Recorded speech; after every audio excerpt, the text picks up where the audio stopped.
Assalamualaikum warahmatullahi wabarakatuh. Jumpa kembali dengan Mang Adoy di Rekam Carita Misteri channel Cadaili. Nah, kali ini Mang Adoy bakal membagikan cerita dari Yans Jaladara dengan judul Akibat Sering Dianiaya. Kecantikan dan kelembutan ternyata bukan ukuran agar suami selalu menyayangi. Buktinya, Dinar, sahabat baruku, hampir tiap saat selalu menerima umpatan, bahkan tamparan dari Andi, suaminya yang temperamental itu. Pemukiman baru yang terletak di tengah-tengah rimbunnya pepohonan yang dilintasi oleh jalan raya yang tak seberapa besar itu seolah merupakan cerminan dari kedamaian dan kesejahteraan penghuni yang ada di dalamnya. Betapa tidak, di perumahan itu hanya terdapat sekitar belasan rumah mewah yang berjajar dengan apik diseling dengan taman-taman kecil yang asri, sehingga membuat para penghuninya enggan untuk keluar dari sana.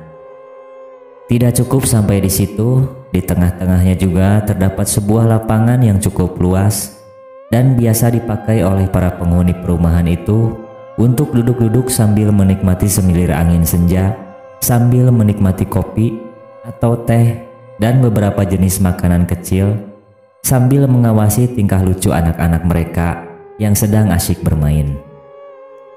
Beberapa waktu kemudian, aku pun akrab dengan seorang wanita yang bertubuh sintal, berkulit kuning langsat, dengan rambut sebahu, yang akrab disapa dengan Dinar. Ia adalah istri dari Andi, manajer HRD yang sukses dari salah satu kantor multinasional yang ada di tengah-tengah belantara beton Jakarta. Hampir semua mengakui Andi dan Dinar benar-benar merupakan pasangan yang serasi. Hingga pada suatu senja di akhir minggu, Dinar sengaja datang ke rumah, tak ada basa-basi, ia langsung memelukku sambil menangis terseduh-seduh. Sesaat aku terhenyak dan hanya bisa membelai-belai rambut ikalnya sambil menenangkan. Sabar, sabar. Ada apa? Mas Andi, Mas Andi.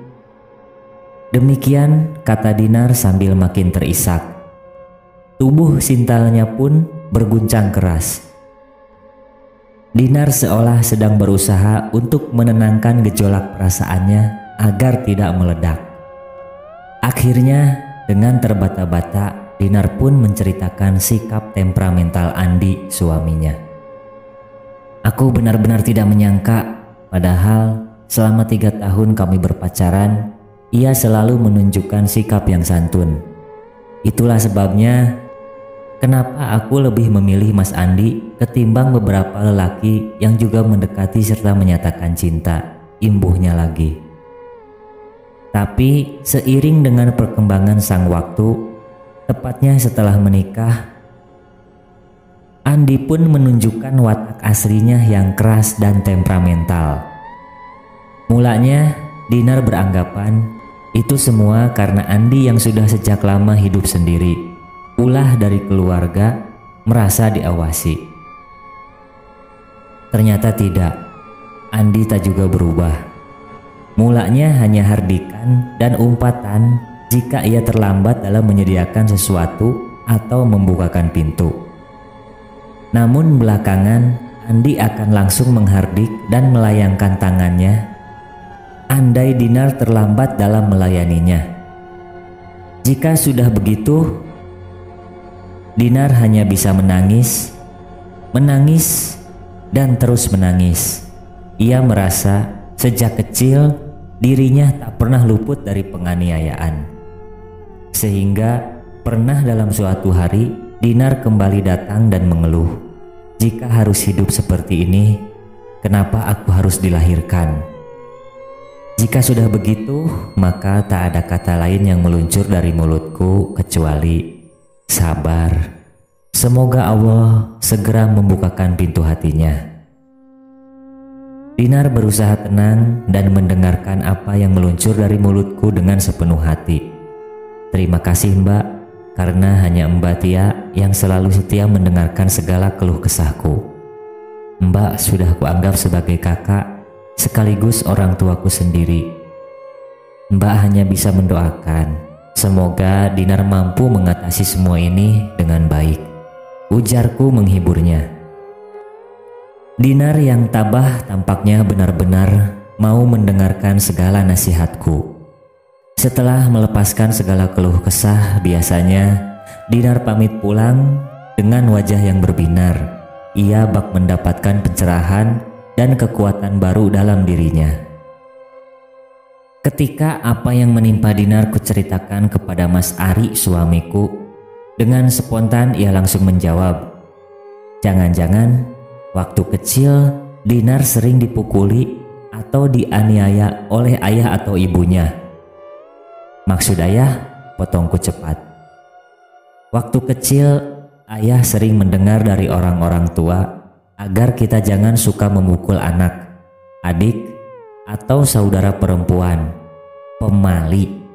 Karena kalau sudah menikah, mereka akan selalu disakiti atau disiksa oleh suaminya," ujar Mas Ari panjang lebar. "Ah, mitos," desakku. "Boleh percaya, boleh tidak, atau silahkan tanya dengan hati-hati pada Dinar," jawab Mas Ari dengan mantap. Aku hanya mengangguk sambil menatap tajam Mas Ari. Yang ditatap hanya tersenyum sambil berkata, "Gak percaya? Silahkan cek sendiri." Aku berjanji dalam hati, hal tersebut pasti akan kutanyakan langsung pada Dinar. Hari terus berganti. Pada suatu hari, seiring Andi berdinas keluar kota, Dinar pun datang. Tidak seperti biasanya, sekali ini ia mengenakan jaket olahraga. Hanya wajahnya yang tampak. Ia tengah menahan rasa sakit yang teramat sangat. Dan benar, ia langsung menghambur ke pelukanku sambil menangis. Setelah tenang, Dinar pun berkata, "Mbak Tia, aku benar-benar sudah tidak kuat." Aku berusaha menenangkannya. Sambil terus menangis, Dinar melepaskan jaketnya. Sekali ini aku yang terkejut. Kedua lengan Dinar tampak lebam. Aku hanya bisa menggeleng-gelengkan kepala sambil menarik napas yang dalam berkali-kali. "Tunggu sebentar, Mbak mau mengambil obat gosok." Dinar menatap dengan pandangan kosong. Tak lama kemudian, aku mulai membalur bagian-bagian lengan Dinar dengan minyak gosok yang biasa digunakan oleh Mas Ari sehabis berlatih silat. Dinar langsung meringis seolah menahan sakit, tapi tak lama kemudian senyumnya yang menawan mulai keluar dari mulutnya yang mungil itu. "Terima kasih Mbak, rasanya dingin dan menyejukkan," katanya lirih. "Biasanya sore nanti lebam dan sakitnya langsung hilang," jawabku sambil senyum. Dinar memandangku dengan penuh harap. "Mbak tahu, karena Mas Ari selalu membalurkan minyak itu tiap habis berlatih silat," imbuhku dengan penuh semangat. Karena aku hanya diam, kelihatannya Mas Andi jadi semakin marah. Jadi ia langsung memukul dengan sekuat tenaganya. "Jujur Mbak, aku sudah benar-benar tidak kuat," bisiknya lirih. "Sekali ini aku yang tak mampu berkata-kata. Aku takut salah karena mencampuri atau memberikan saran yang dapat memisahkan cinta di antara mereka." Aku berusaha mengalihkan pembicaraan dengan bertanya, "Maaf, apakah Dinar mengalami hal ini sejak kecil?"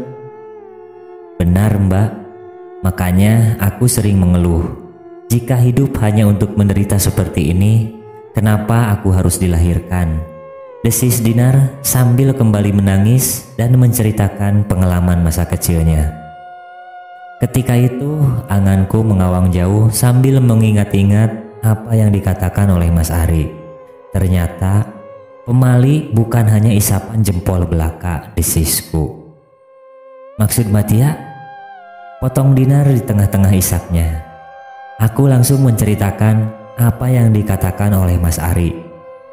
Hikmah yang harus diambil dari pemali itu adalah jangan kita perlakukan anak, adik, atau keluarga perempuan seperti itu. Selain tidak baik, juga dapat merusak rasa persaudaraan. Paparku lagi.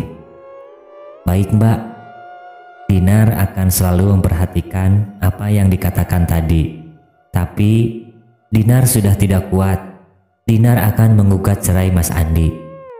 Demikian kata Dinar ketika mohon diri.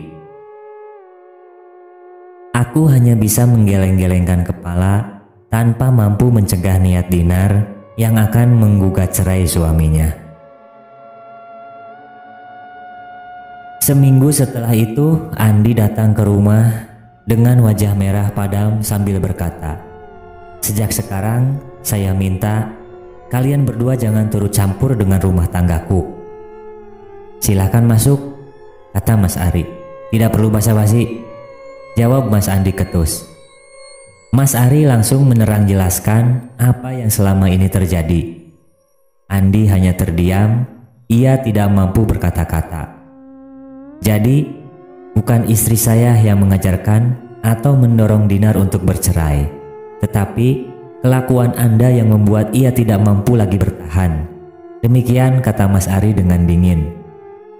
Beberapa tetangga yang mendengar hanya menggeleng-gelengkan kepala sambil menarik napas dalam-dalam.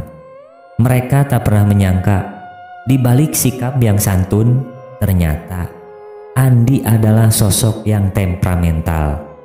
Kini, Dinar tak lagi tinggal di lingkungan itu. Ia kembali ke kampung halamannya di Garut yang sejuk dan bersih. Semoga engkau mendapatkan pengganti yang lebih baik dari yang kemarin.